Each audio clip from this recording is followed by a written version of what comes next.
Magandang araw mga kaibigan.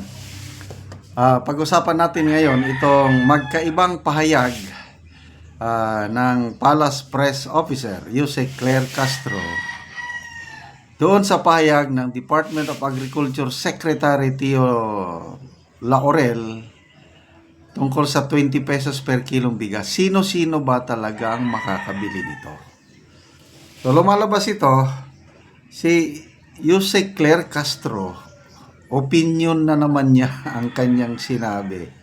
Kulang siya ng koordinasyon o wala lang. Absent siya sa meeting o hindi niya alam ang... Kasi ito, programa ng Department of Agriculture ito eh. Kaya nagsalita siya. Nako, taliwas ang kanyang pahayag. Okay, pakinggan natin and bigyan natin ito ng... Ayon kay Secretary Laurel, ang may karapatan lamang na makabili ng 20 pesos per kilo na bigas sa mga kadiwa ng Pangulo Centers ay ang mga tinaguriang vulnerable sectors na kinabibilangan ng mga persons with disability o PWD, senior citizens, at mga miyembro ng 4Ps o Pantawid Pamilyang Pilipino Program. Lahat ay pwede pong mag-avail. Yeah. Hindi po pili, kundi lahat po na maaaring mag-avail po nito ay allowed po. Hindi po ito limited lamang sa vulnerable. Ayon kay Secretary ulit. Laurel, ang may karapatan lamang na makabili ng 20 pesos per kilo na bigas sa mga kadiwa ng Pangulo Centers ay ang mga tinaguriang vulnerable sectors na kinabibilangan ng mga persons with disability o PWD, senior citizens, at mga miyembro ng 4Ps o Pantawid Pamilyang Pilipino Program. Lahat ay pwede pong mag-avail. Hindi po pili, kundi lahat po na maaaring mag-avail po nito ay allowed po. Hindi po ito limited lamang sa vulnerable. Ayon kay Secretary Okay, so, di ba, klaro, na fake news ang ating Yusek Claire Castro, kawawa naman siya. Sila yung nagsasabi na bawal fake news, huwag kayong mag-fake news. O ngayon, na fake news siya. Ito, ang pagkakalam ko sa una, talagang lahat maka-avail niyan. Yan ang pagkakalam ko. Kasi, ginawa ito, ang unang gumawa nito, pagbebenta ng 20 pesos per kilong bigas, ay ang province of Cebu. Ginawa na nila noong 2023, either October or November. Hindi ko na Nagpunta sa Cebu noon si Speaker Martin Romualdez at sinabi, ito na, natupad na ang pangako ng Pangulo. Kayang-kaya palang tuparin. So nagbenta sila. Speaker Romualdez pang tig-kilo-kilo noon. Ayan, siyang tigbenta. Wow! Nako, lahat noon pwedeng makabili sa Cebu. Dahil sa dami ng gustong bumili, yun na, hindi nakayanan. Kasi subsidize.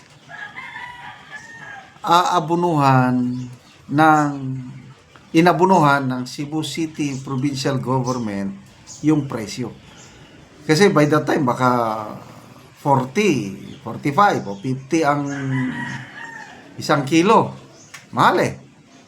Para maibenta nila ng 20, abunuhan ng Sabihin na lang natin, 40 ang prevailing price noon. Kasi sa ngayon, 33. Dahil sa imported rice, ang dami ng imported kasi. 40. So, nag-abono, sinubsidize ng provincial government, 20 pesos din. Binenta, lahat. Kabili, ang daming natuwa. But ang programa noon, isang araw lang o dalawa, hininto kaagad. Bakit? Wala na, naubos na ang pang-abono, pang-subsidize ng provincial government. So, ang alam ko nito, lahat. So, in fairness kay Yusek Castro, baka yun ang alam niya. O baka yun talaga ang initial kasi ang model is Cebu. But later on siguro, nung pininta nila yung cost, hindi makaya. Baka matulad tayo niyan ng nangyari sa Cebu noong 2023. Nung na-compute nila na masyadong malaking subsidy ang kailangan, kaya binago nila. Hindi na yung lahat, hindi na yung open. Nilimit na lang sa vulnerable sectors para mas maliit yung pundong kailangan nila pang subsidize. Yun ang aking pagkakaalam dyan.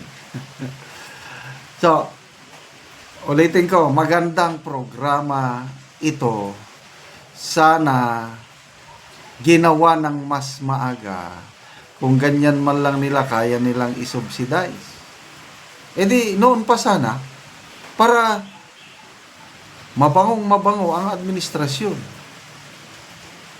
Sana lahat pwedeng makabili, hindi lang yung vulnerable sectors, para matupad yung campaign promise.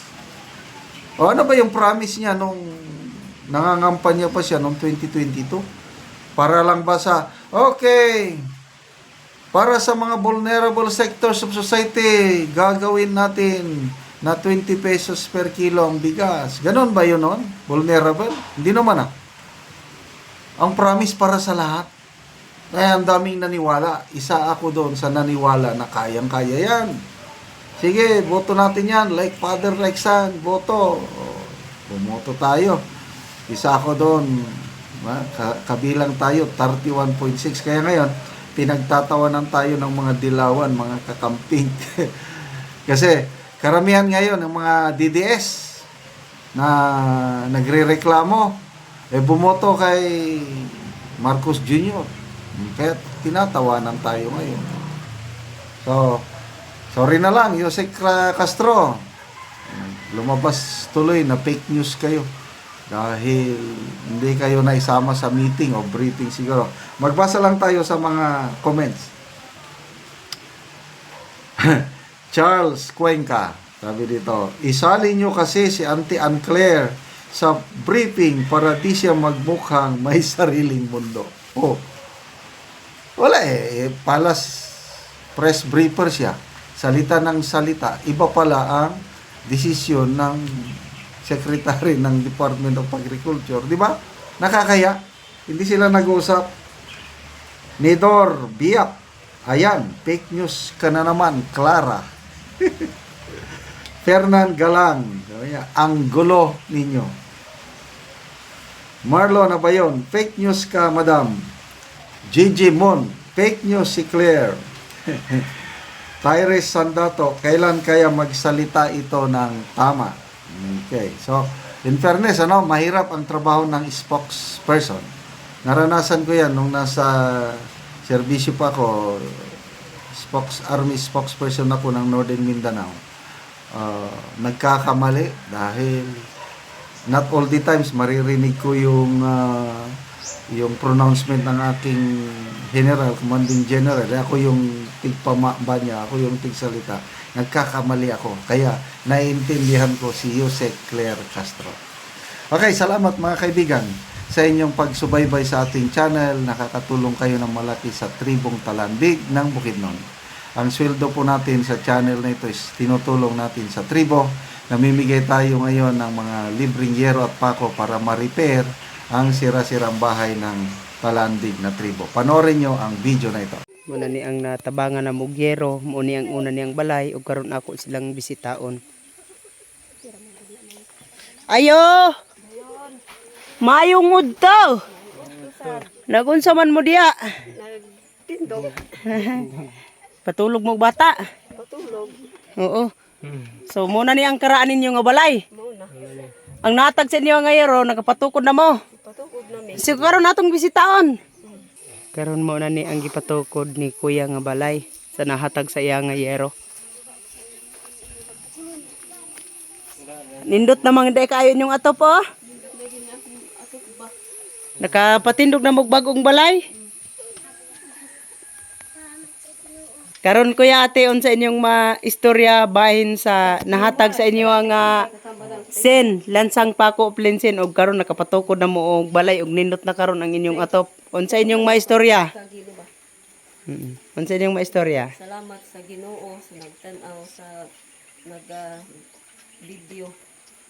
Ug salamat ug sa Ginoo nga tagan mi og sen. So nakapatukod gyud mi di na gid ni ulanan. mi makatukod kung dili sa kalisod kung wala mi nakagaan og sin nga kuan nga na inabang.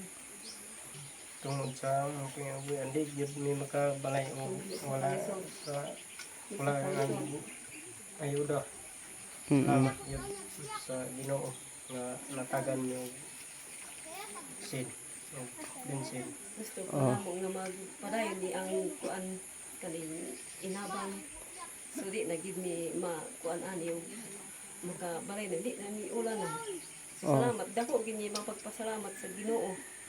Sige, salamat kayo ate kuya. Oo. Muna ni ang ilang balay, suda ko ang ilang pagpasalamat sa Ginoo ug sa nagatanaw sa video.